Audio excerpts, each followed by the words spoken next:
Everyone, and happy Thursday. It's Thursday. It's already Thursday of the week. Welcome to the AgCom Network podcast. We are in the fourth episode for this podcast, and I am so excited. We have a great guest on today, Greg Horstmeyer from DTN, the Progressive Farmer. He's all the way in Omaha, and I'm here in Champaign at the University of Illinois College of Aces. And Greg, I love how we can come on this live stream and be so many miles away, but still talk to each other and then talk to a huge audience. So Absolutely. This is a great format, and I applaud you guys for doing these for AAEA. This is really great. Yes, I'm so excited to see where this can go. So like I said, Greg, go ahead if you want to introduce yourself. Tell us a little bit about you, where you're from, and how you got involved with agriculture and journalism. Sure. So I'm in Omaha, Nebraska, as you said. The newsroom for DTN, the Progressive Farmer, the digital newsroom is here in Omaha. We have reporters obviously scattered all over the place, and the magazine newsroom is in Birmingham, Alabama. From here, we have reporters. We have our team of commodity analysts that do our commodity strategies for us. We have our senior meteorologist is here. Most of our working meteorologists are in our headquarters in Burnsville, Minnesota. And so really all the content that goes onto the digital DTM platforms is generated from here. So our editors and reporters are all here as well. I grew up on a livestock farm, or livestock and crop farm in Missouri. Put myself partially through college with hogs and cattle. Got interested in journalism in kind of an oddball way. Had to take a final class. Needed a English credit. Couldn't fit in the class that I wanted to take. So the only thing that would fit my schedule was the high school newspaper. So took that. Ended up becoming editor of that. Really got hooked on journalism and sort of went to University of Missouri, got a degree in ag journalism with an emphasis in photojournalism, which I don't really do anymore, but that was kind of what was my first love. Bounced around some various magazines and things over the years and ended up at DTN. So, Greg, I'm kind of curious because I'm only 23 years old. So I'm fresh out of college. I graduated in May of 2017 here from the U of I.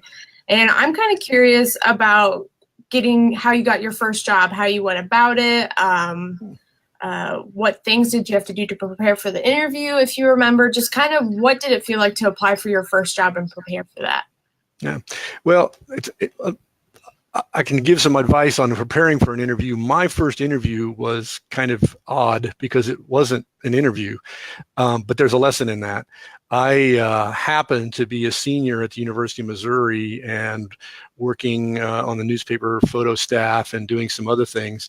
And the gentleman, Larry Harper, who became my first boss, we ran into each other in a number of meetings and things that were going on campus that he was participating in. And I was there either participating in the meeting or actually working the meeting, shooting the meeting for the newspaper or whatever. And so my first interview was really him observing me working.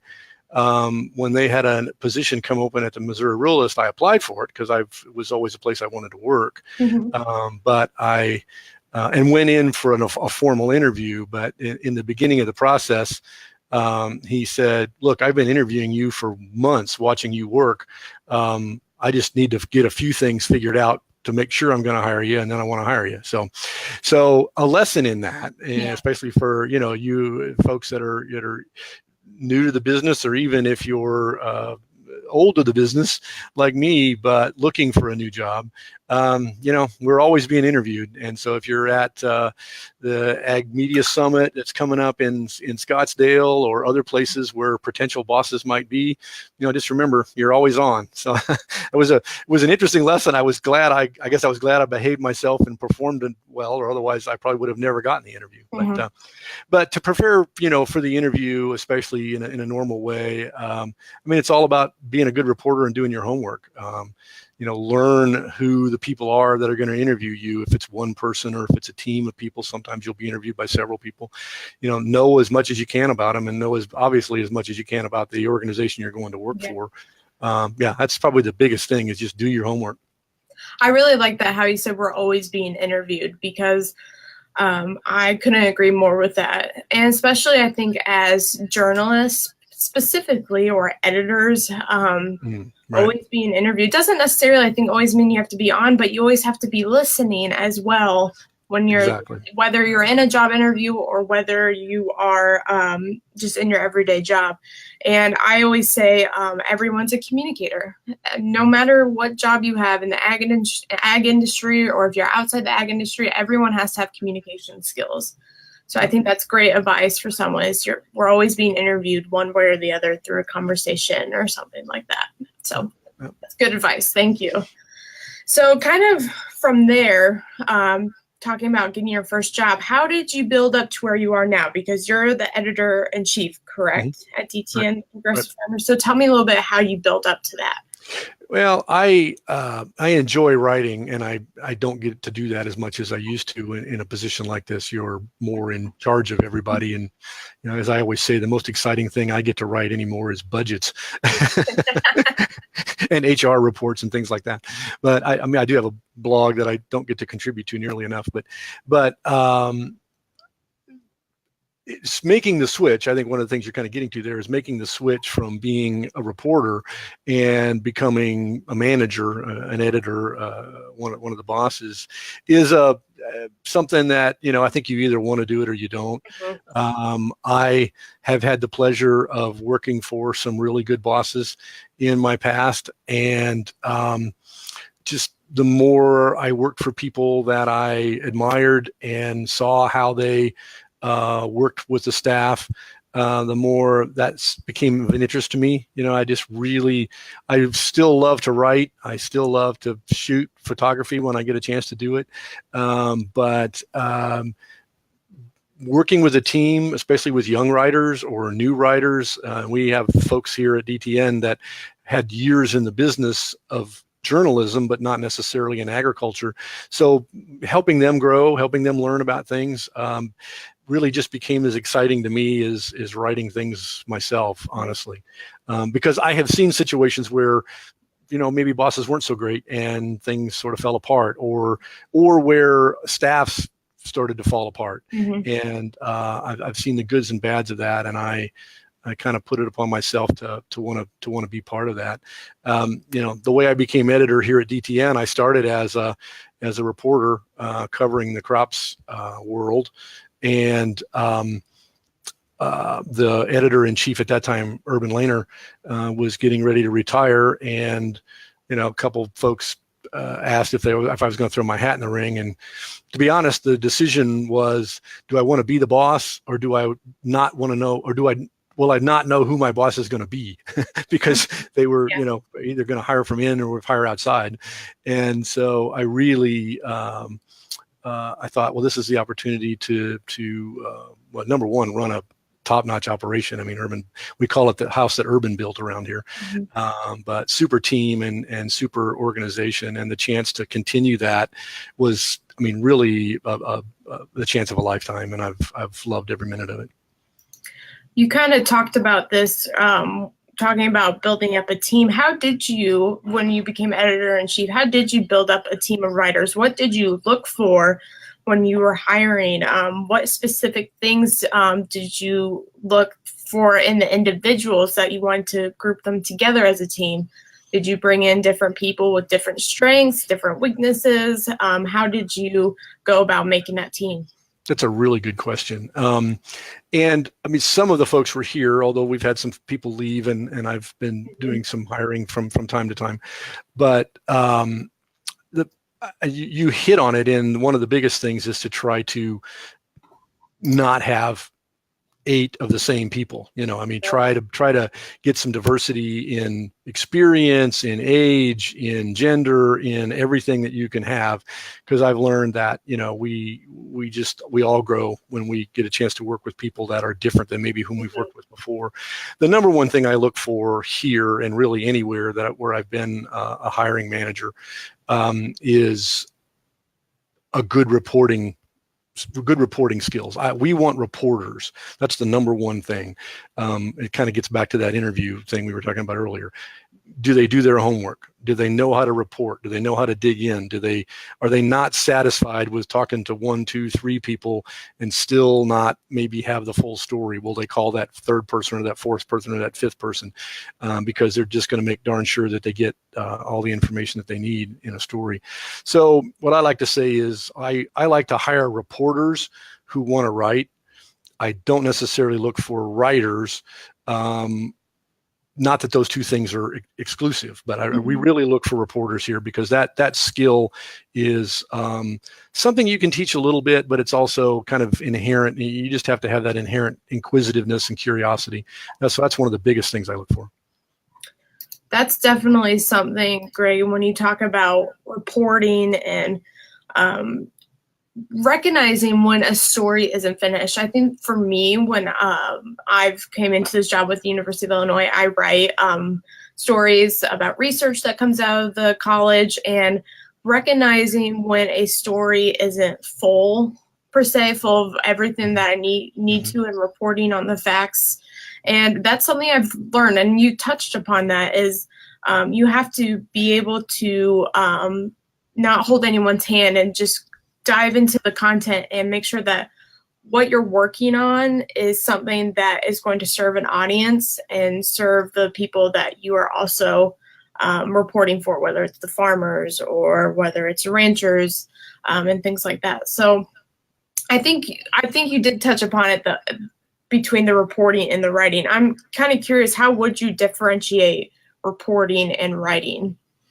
Well, anymore, with the many ways that we are getting information out there. I mean, we're doing regular stories where we need good writing. I mean, you have to have clear writing, but we're doing video, we're doing webinars like what we're doing here today.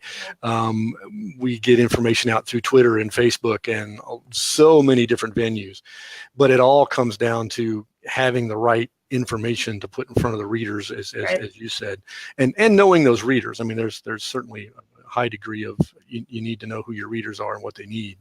But what I find is that good reporting skills, getting that information out there is really the first step. Mm-hmm. Then it's okay if we're going to do it in a news story. We've had some people that have had more broadcast background and are doing more textual writing these days, and you have to work with them on their writing skills. That's fine. You can work with that. You can usually, if the desire is there and if they know how to communicate, you can get those things going. Same thing on the video side. I mean, I don't like being on this side of the camera, to be quite honest. But you get used to it and you figure out the good ways to do that. I didn't do any broadcast things in college or really in any of the jobs until I landed here, and that was more because of the time. We're just not writing reporters anymore. We're visual reporters as well, and so you can learn some of those skills, and you have to be in an environment where you can work with people and get them to teach those skills too. Yeah. Speaking of those skills, kind of something I want to talk about is I was kind of the opposite. I had a lot of broadcast experience in college, and then I came into a writing position, and I find that my writing is a little bit more conversational because of my broadcast experience. Right. But I tell people have told me this, and now I'm relaying it on to people that are younger than me. Writing is the foundation for almost everything. If you can write, then that can get you to other places. For example, since I know how to write for the videos I do, I can write a script for that, and that's necessary for video production. So it's the foundation of almost everything. And that kind of leads into my next question of, I know communicators wear a lot of hats. We talk about being a visual reporter. We talk about maybe you have to do video and social media. And journalists these days, I think, have to be able to kind of be a trade. They have to know a lot. They have to know how to do a lot of things. So how would you comment on that as a young person coming in and having to be a jack of all trades per se, and learning to be someone that can do video, they can do audio, or they can write as well? That's a really good point. And I don't want to downplay the writing at all, because Right. you're right. Being able to put a complete thought down in sentences and in paragraphs that work together, that inform the audience, is absolutely the foundation to everything that we do on the communication side. If you can put a good story together, you can probably put a good script together. You can probably think through the process that you would need to talk, either in audio or in a video live. Those are all really basic skills. And right, if someone wants to be in journalism, the two things really are the desire to report and to get to the bottom of things and figure things out. And that's just good work ethic. And the other one is to develop your writing skills. If your writing skills aren't that great, work on them.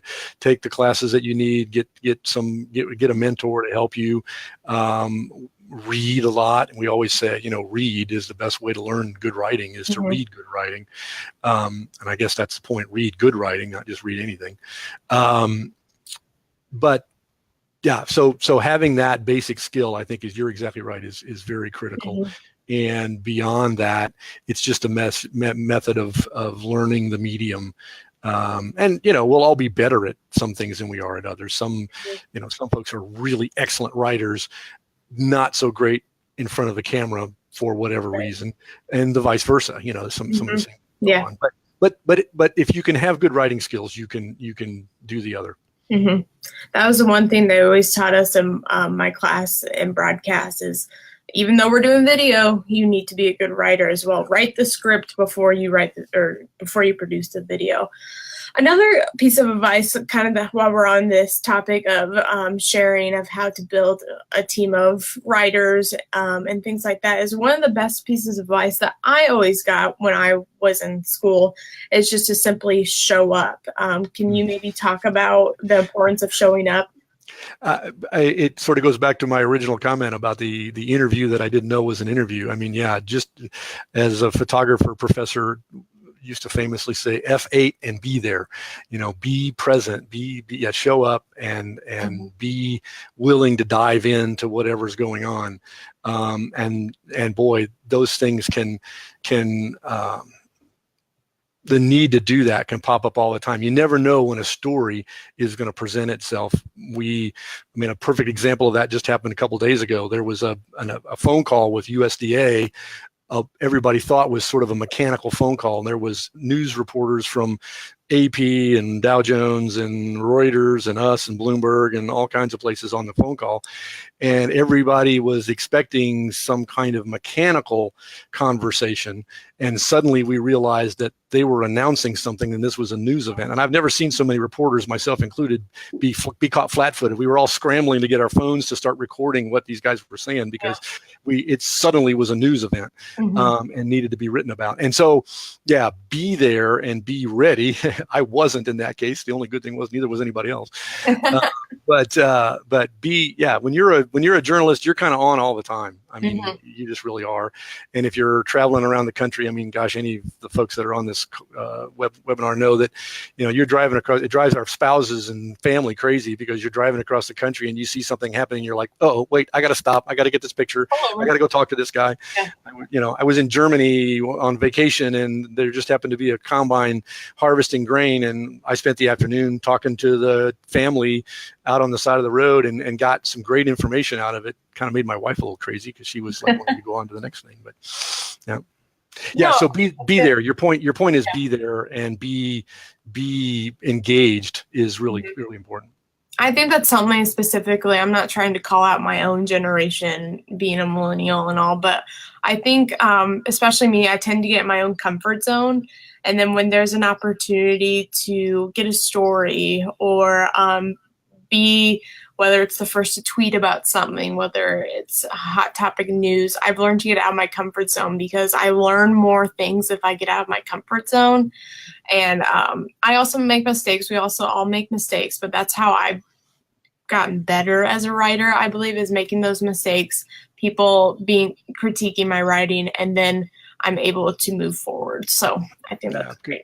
Really good points. I mean, yeah, we all are growing as writers all the time. I mean, it's a continual process. It really is. You just keep learning new things. And sometimes you have to relearn things because you forget them if you don't get a chance to write in a certain way for a while. You have to relearn them. And the point about pushing your comfort zone, I think, is very important. I mean, that's one of the things I look for when I look at new reporters, potential reporters to come to work for me, is what have they covered and what are some of the things that they've done that have not been fun. You know, I hated this, but one of the things I had to do as a young reporter on a newspaper staff was, you know, cover car crashes and talk to the family of people that had just passed away. And it is the worst thing in the world to have to do. But that was getting me out of my comfort zone. And I learned that if I could do that, talking to farmers about financial troubles or, you know, other kinds of really sensitive issues was still not fun, but it was easier if you do that. So really good point. Yeah. Greg, I'm kind of curious, what is the hardest thing in your opinion about being editor-in-chief? Oh, that's a good question.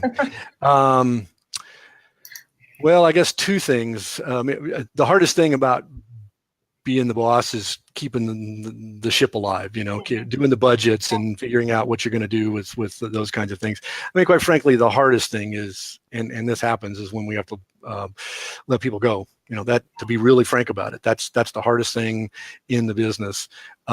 If I've always said that if you've got people on your staff that it's easy to let go, then you're not doing your job as a manager, because that person was miscast or didn't grow or whatever. So, you know, agriculture is a cyclical business.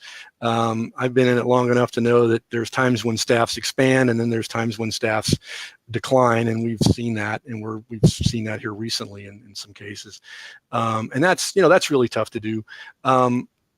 I say that because for those of you that haven't had to go through that, and I've been on both sides of that coin, I've had to be the one to let people go, and I've been the one that's been let go. There's always life after that stuff. You know, you take your experiences that you've got. If there was a reason why you didn't mix with the team that was there, and that's part of the reason, you know, why you were the one dismissed, you know, figure out what those things are and work on them and move on. You know, one of the best things that ever happened to me was to get fired. So I learned a lot from that, and ended up where I am now. So yeah, so it's a process, and don't get too discouraged by it. No, I'm really glad you mentioned that, because I think nowadays people, including myself, we're all quick to say what's worked so well for us, but sometimes we don't like to share the bad things that happen to our career, such as you say, getting fired, but that turning out to be a big lesson and one of the things that's propelled you forward. So thanks for sharing that, because I know it's not easy. So. Yeah.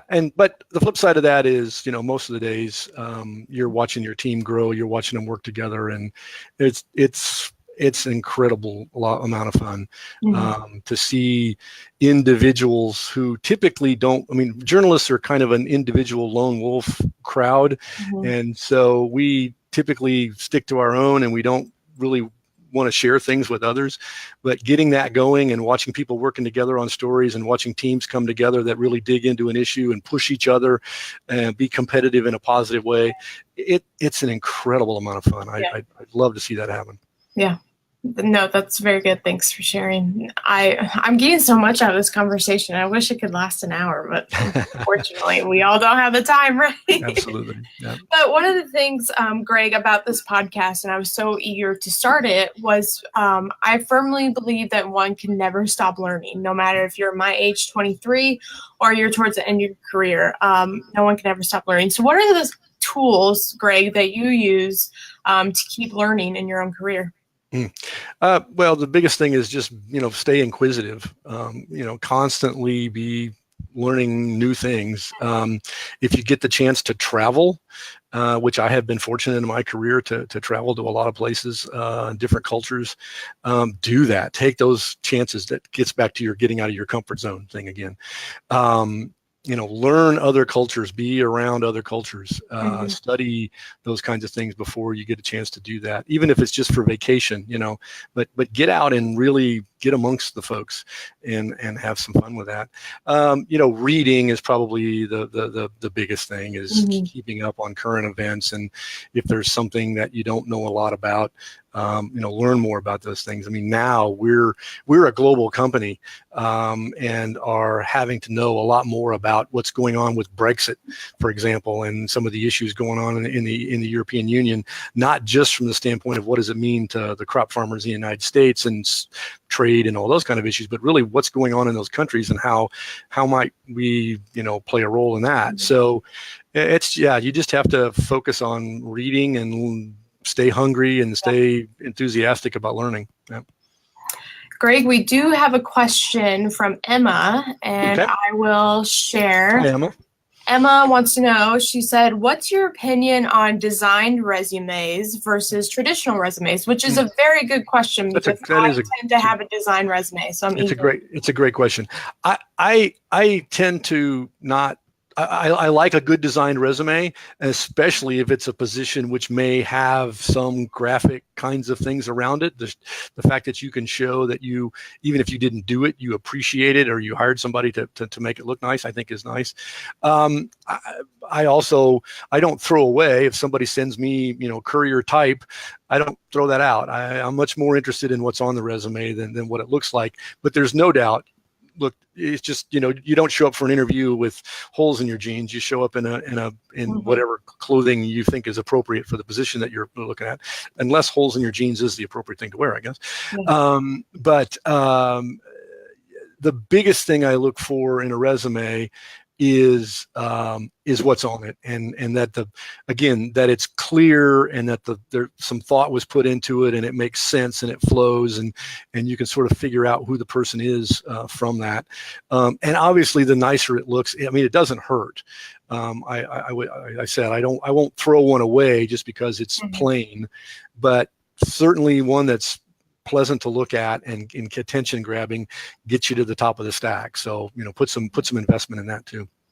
I will add to that. One of the things that I've done, which I'm surprised that not more people do, or people haven't told me that they do, is on my business cards and on my resumes, I have a picture of myself, so people can see who I am. I'm a very visual person, and I like to know kind of what the person I'm talking to, what they look like, or who they are, and things like that. And so I have a picture on mine, and I don't know if it works. It might. I don't know. But I'm the same way, Emma. Mine's more of a design resume, because I was told one time, I don't know if they do this, but I was told this. An HR person will just hold their resume out full length, look at it, and if it looks like too full or cluttered, they'll throw it to the ground. And I got so nervous. And they said, white space is your friend. Yeah. Well, that's a good point. And that gets back to, something I didn't say about the question from Emma was also, it gets back to doing your homework. Who are you sending this resume to? If it's to an HR department, which these days, when I first started in this job, everything sort of came to me. Now we're such much of a bigger company now, and we have a full HR department, and they do a lot of that front end stuff. So yeah, if you've got an HR director that you're sending these things to, certainly the nicer it looks, it's going to help with most HR people. They're looking for those kinds of things. If you're emailing it directly to me, for example, or whoever the boss is that you're applying to, just know what that person is looking for, and even ask. So what do you want to see? What else do you want along with this package or whatever? And again, it gets back to just doing your homework. Yeah. Great question, Emma. Thank you for asking. Absolutely. And good luck, Emma. Yes, good luck. One of the other things I've been asking, and I know this is kind of me keep going back to the age I am, but I'm always curious to know from seasoned veterans, what is your advice to young journalists? Well, we've probably hit on a lot of them, but the biggest thing is if you want to be a journalist, if you want, there are so many different careers in ag communications that you can do, and so some of this transfers and some of it doesn't. But if you want to be a journalist, be a journalist. Get as much reporting experience as you can. If that desire starts in high school, be a reporter in high school. Figure out where you can do things. If that starts in college, get as much experience as, be on the newspaper staff, be on the magazine staff, do everything you can, because two things will happen. You'll get experience, you'll get comfortable, you'll decide whether you like it or not. I mean, I think that's a really big thing.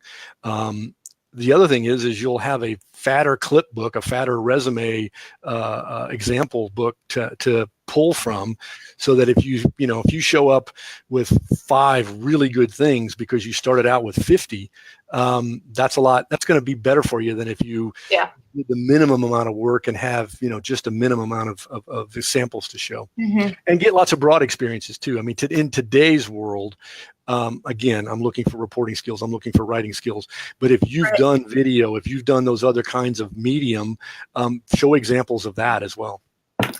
I will say that is good advice, getting started as soon as possible, because I was always taught, and I think this is great advice, internships are great for figuring out what you do want to do and what you don't, because you don't want to get into a career 6 months down the road and think, no, this isn't what I want to do, and you wasted those. Well, maybe not wasted, maybe hopefully you learned a thing or two, but you get this one chance to live. And I think if you aren't doing something you're passionate about, then you need to find what it is so that you can really serve this world in one capacity or the other. Well said. Well said. Yeah. Internships are very important. I mean, we don't have one on staff right this year, but we usually have an intern around here, and a lot of times we've either hired them or wished we could have hired them.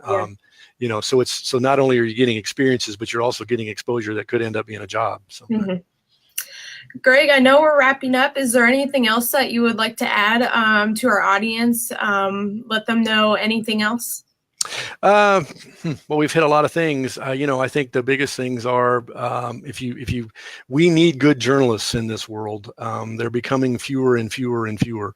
And those of us that have been doing it for a while now, I'm being a boss. I don't get to be a real journalist anymore very often. So, we need you. We need inquisitive minds.